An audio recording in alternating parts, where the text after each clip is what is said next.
Film का एक famous dialogue है, डॉन को पकड़ना मुश्किल ही नहीं नामुमकिन है। लेकिन इस वक्त देश में एक ऐसे डॉन का खौफ फैला है जिसे पकड़ने के लिए नहीं बल्कि पकड़ में आने के बावजूद उसके किए क्राइम पर कई राज्यों की पुलिस लगी है। लॉरेंस बिश्नोई अब क्राइम की दुनिया में अपना काला साम्राज्य इतना फैला चुका है जितना किसी वक्त दाऊद का हुआ करता था।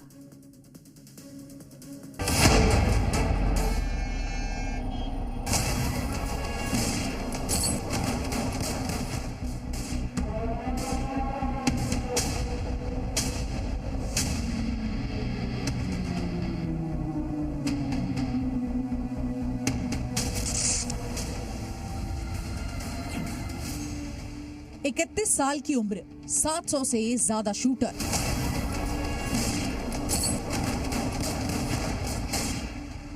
छह देशों में नेटवर्क और जेल में चलता क्राइम का साम्राज्य।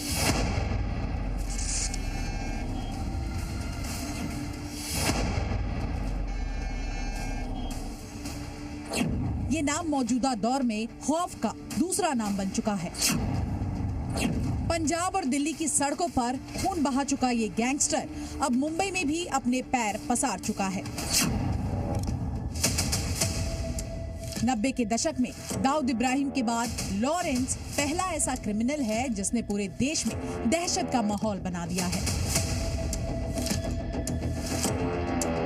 सिद्धू मूसेवाला की हत्या, सलमान खान को धमकियां और फिर महाराष्ट्र के पावरफुल नेता बाबा सिद्दीकी की हत्या। इनके जरिए लॉरेंस एक गैंगस्टर से कहीं आगे बढ़ चुका है। 12 साल से जेल में बंद है, लेकिन सलाखों के पीछे होने के बावजूद जुर्म का बड़ा साम्राज्य चला रहा है। लॉरेंस बिश्नोई का सबसे बड़ा टारगेट है सलमान खान, जिनके घर के बाहर वो गोलियां तक चलवा चुका है। और अब सलमान का साथ देने के लिए बाबा सिद्दीकी की हत्या करवा दी, जिसके बाद लॉरेंस का नेटवर्क कितना बढ़ चुका है ये अब सब जान चुके हैं। बाबा सिद्दीकी केस की शुरुआती जांच में जो खुलासा हुआ वो बताता है कि कैसे बाबा सिद्दीकी की हत्या के पीछे लॉरेंस का बड़ा मकसद था। पुलिस सूत्रों के मुताबिक लॉरेंस बाबा सिद्दीकी की हत्या करने के पीछे 3 बड़े मकसद थे। सबसे पहला, सलमान खान को डराना, दूसरा, मुंबई में दहशत पैदा करना और तीसरा, अंडरवर्ल्ड और दाऊद इब्राहिम तक संदेश पहुंचाना। पहले सलमान खान पे फायरिंग, उसके बाद बाबा सिद्दीकी की हत्या। लॉरेंस और उसके गैंग का अब एक ही मकसद है, मुंबई में डी कंपनी की जगह अपना यानी बिश्नोई गैंग का वर्चस्व स्थापित करना। यही वजह है कि बाबा सिद्दीकी की हत्या कर वो दाऊद गैंग तक ये संदेश पहुंचाना चाहता था कि अब मुंबई का असली डॉन बदल चुका है। लॉरेंस जेल से ऑर्डर देता था और देश दुनिया के अलग अलग हिस्सों में फैले उसके गुर्गे उसके ऑर्डर को अंजाम देते हैं। बाबा सिद्दीकी की हत्या की साजिश भी करीब 3 महीने पहले शुरू कर दी गई थी। बिना हथियार बाबा सिद्दीकी के घर के आसपास जाकर पड़ताल भी की गई थी। घटना को कैसे और कहां, किस तरह से अंजाम देना है, इसकी पूरी प्लानिंग पुणे में हुई। मारने के लिए हथियार पंजाब से आए, जिनकी खेप पाकिस्तान या नेपाल से मंगाई गई थी। टेलीग्राम और स्नैपचैट पर शूटर्स को ऑर्डर दिए जाते थे।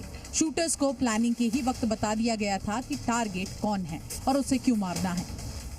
यानी लॉरेंस एक ऐसी क्राइम कंपनी तैयार कर चुका है जो पूरी तरह डिजिटल है। उसके नेटवर्क में सिर्फ शार्प शूटर नहीं है बल्कि सप्लायर, रेकी करने वाले और सोशल मीडिया विंग से जुड़े लोग भी शामिल हैं। यानी जेल में रहते हुए भी उसका नेटवर्क चलाने वाले लोग सिर्फ देश में ही नहीं बल्कि दुनिया के कोने कोने में मौजूद हैं। बाबा सिद्दीकी की हत्या के बाद अब लॉरेंस का सबसे बड़ा टारगेट है सुपरस्टार सलमान खान। इतना ही नहीं, सलमान को मारने के लिए मुंबई में लॉरेंस गैंग के 50 से 60 शूटर्स प्लानिंग में जुटे थे। बार बार सलमान खान और उनके परिवार को धमकियां दी जाती थी। एक बार तो सलमान खान के घर के बाहर गोलियां तक चलवा दी गई। बिश्नोई ने बोल दिया कि फलाना आदमी का गेम करना है तो गेम करने के लिए तैयार है। 50,000 रुपये में, 60,000 रुपये में। ये बहुत एक डेंजरस ट्रेंड शुरू हुआ है बॉम्बे के अंदर। और अगर ऐसे चलते रहेगा तो बिश्नोई ने देख लिया कि बॉम्बे में जो पैसा कमा सकता है और हिंदुस्तान के और कोई शहर में नहीं कमा सकता है। लॉरेंस का नेटवर्क अब 1-2 राज्यों में सीमित नहीं है, बल्कि 11 राज्यों और 6 देशों तक फैल चुका है। दिल्ली, हरियाणा, पंजाब, यूपी, एमपी और गुजरात तक उसका क्राइम नेटवर्क फैला है। लॉरेंस ने इन राज्यों में ऑपरेट करने वाले गैंग को एकजुट किया और सबको अपने लिए काम करने के लिए मजबूर कर दिया। आज लॉरेंस बिश्नोई इस गैंग की मदद से ड्रग्स, जबरन उगाही, सुपारी किलिंग को बखूबी अंजाम दे रहा है। और अब बॉलीवुड को निशाने पर लेकर लॉरेंस का टारगेट मुंबई है। गुनाहों की दुनिया में माना जाता है कि जिसने माया नगरी में बादशाहत कायम कर ली, उसने जीत हासिल कर ली। अब यही रुतबा लॉरेंस गैंग भी हासिल करना चाहता है। ब्यूरो रिपोर्ट, जी मीडिया। सलमान खान से दुश्मनी की वजह से लॉरेंस सबसे ज्यादा चर्चा में आया, लेकिन अब उसकी क्राइम कथा इससे भी कहीं आगे बढ़ चुकी है। लॉरेंस बिश्नोई, जिसके पिता उसे आईपीएस बनाना चाहते थे, आखिर वो कैसे बन गया देश का सबसे बड़ा गैंगस्टर? देखिए इस रिपोर्ट में।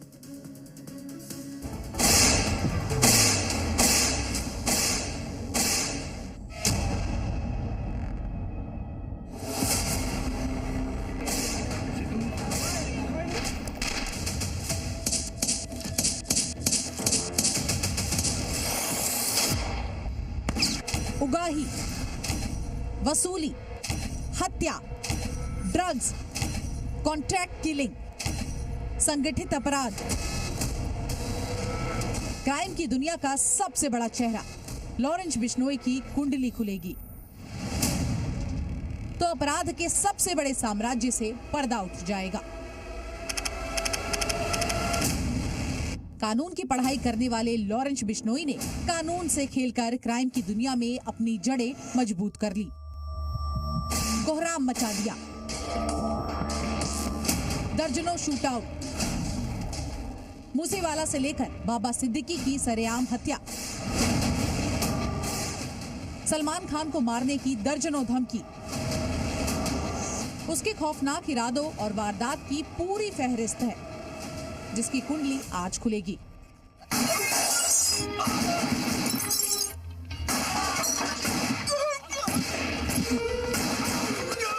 सही मायने में इस पूरे सिलसिले की शुरुआत कहां से हुई? ये कहानी शुरू होती है पंजाब के फाजिल्का से। लॉरेंस एक साधारण किसान परिवार में जन्मा था। पिता लोविंदर खेती किसानी करते थे। मां सुनीता घर में परिवार को संभालती थी। लॉरेंस बिश्नोई की पढ़ाई एजम्पशन कॉन्वेंट स्कूल अबोहर से हुई। इस स्कूल में उसने 10वीं तक की पढ़ाई की और फिर डीएवी चंडीगढ़ से 12वीं की पढ़ाई पूरी की। साल 2007 में लॉरेंस कानून की पढ़ाई के लिए पंजाब यूनिवर्सिटी पहुंचा और यही वो साल है जब लॉरेंस ने अपराध की दुनिया में कदम रखा। कॉलेज की चमक धमक, रईसों के बेटों की शान और शौकत से खुद को दबा कुचला महसूस करने वाला लॉरेंस बस एक मौके की तलाश में था। उसे बहुत जल्द मौका भी मिल गया। इन्होंने फैसला किया कि तुम्हारी तरह ये हमेशा नामर्द और कमजोर नहीं रहेंगे, हमेशा बेइज्जत नहीं होते रहेंगे। जरूरत पड़ी तो गाली का जवाब गोली से देंगे। लॉरेंस बिश्नोई ने एक बात ठान ली, अब वो दबकर नहीं रहेगा। कॉलेज में उन्हीं की पूछ थी जो या तो पैसे वाले थे या फिर दबंग। लॉरेंस ने दूसरा रास्ता चुना।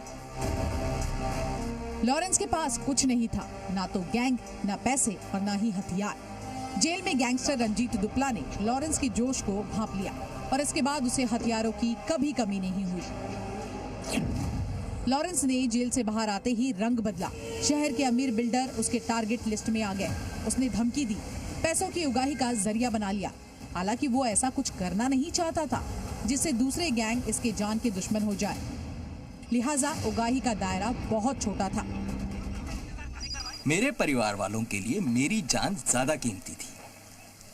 वो मुझे जिंदा देखना चाहते थे, चादर में लिपटा हुआ नहीं। लॉरेंस ने इसी खौफ को हथियार बनाया।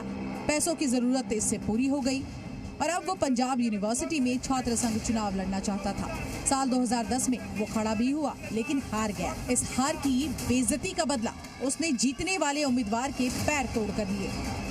लॉरेंस की दहशत अब यूनिवर्सिटी में फैलने लगी थी। अगले ही साल यानी साल 2011 में उसने फिर से चुनाव लड़ा और इस बार जीत उसकी हुई। पैसे और दहशत दोनों ने अपना काम किया। छोटे मोटे उगाही रंगदारी वसूली के आरोपों में लॉरेंस का जेल आना जाना लगा रहा। जयपुर सीकर और रोपड़ जेल में उसे कुछ दिनों तक रखा गया। हर जेल में वो अलग अलग मामलों में भेजा गया, यानी वो धीरे धीरे अपराध का दायरा बढ़ा रहा था।